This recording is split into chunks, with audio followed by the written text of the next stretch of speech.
Hi, Rosie from Rosie Makes Jam here in the Old Smithy, Rutland. I just wanted to talk to you today about something you might not have considered making before, which is whole grain mustard.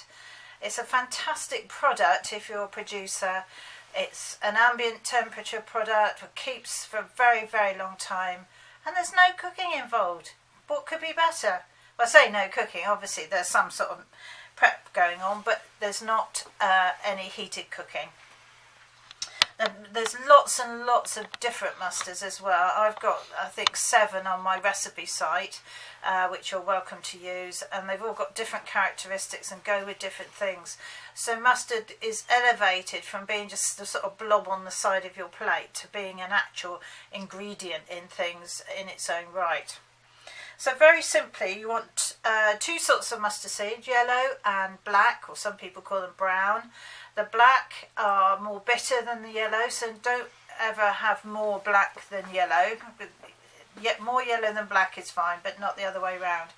But in my bowl, I put 250 grams of each in the bowl and mix them together. And we're making a whole grain mustard with beer.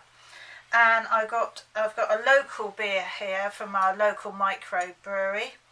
I opened a bottle yesterday and poured the whole bottle into the mustard seeds. And when the bottle's first emptied in, they're all bobbing around in it. It's really, really liquid.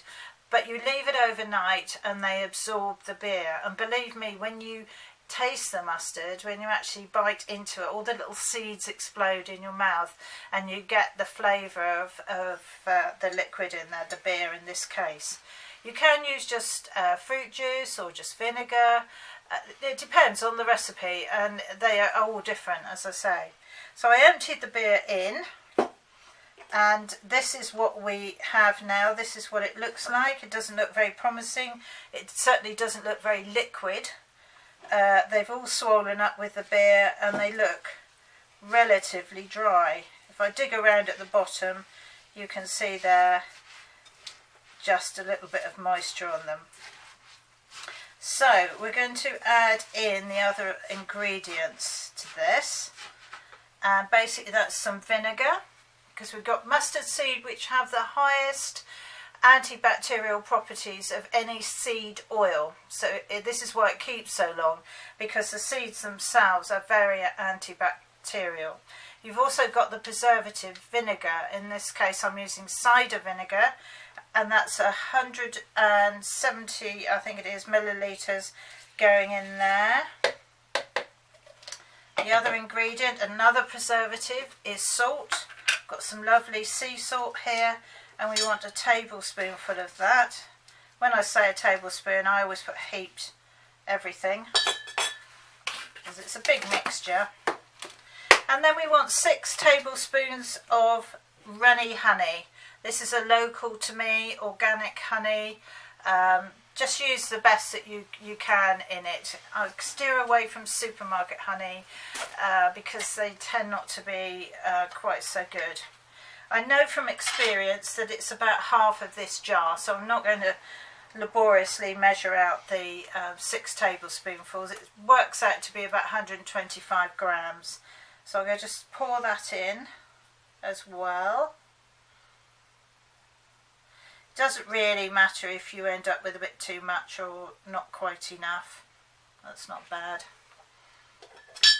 And the other thing you need is a tablespoon of freshly grated nutmeg. Now I've got our lovely grater here that we sell on Lovejar site, and because I grate so much nutmeg, it's great having one of these little whizzy things, because it keeps your fingernails away from the grater.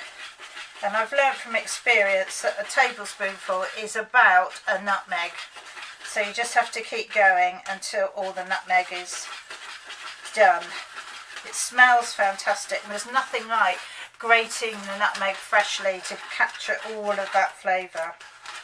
I can feel it slowing down. Well, I'm slowing down more to the point. And that all goes in until no more nutmeg comes out.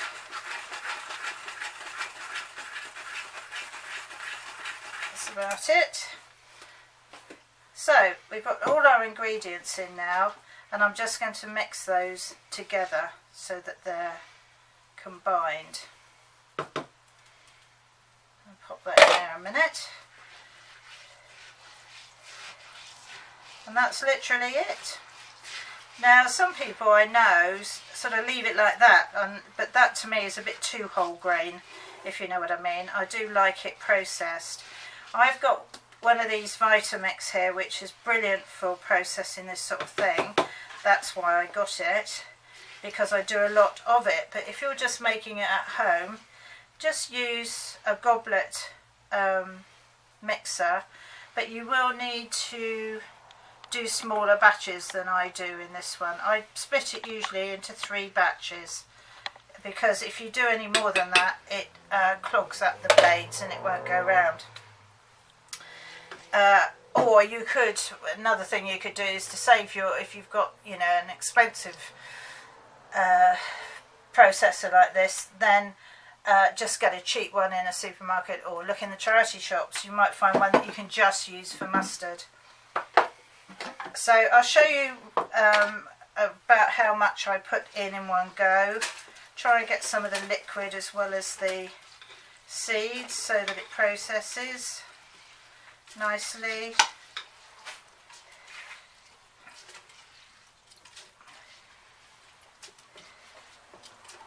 And that's about as much as you'll want for each batch, and if you split it into 3 like that and then process it, it works very well. Now I don't know that you particularly want to hear me processing some mustard seeds, so in time-honoured fashion I have some I've done earlier, and I've left it. The thing is not to jar each batch as you go. You need to empty each batch into a bowl, because you can see from here I did this in 2 actually, and there's 2 distinct batches there. This one is more grainy than that one, and there's some liquid, and you need to mix it all together to make it uniform. So that's what I'm going to do now. Smells amazing. And there we are. So now you can just jar it up as usual. Fill the jars to the top, put the lids on. Make sure you don't get too many air pockets in there. You want to get those out. You know, I just go around with a dinner knife and sort of make sure there aren't any air pockets. But it makes a fantastic product, a fantastic gift. If you're making, you know, you can make a whole variety of mustards and pack them as gift items.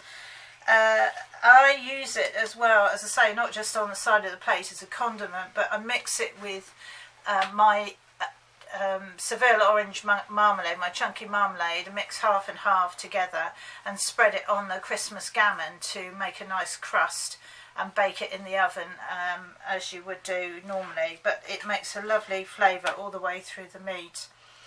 And you can also mix it with melted butter and a little bit of lemon vinegar, something like that, to make a lovely dressing for summer new potato salad, a hot salad. Keep the potatoes hot and toss them in that dressing, and they're absolutely delicious.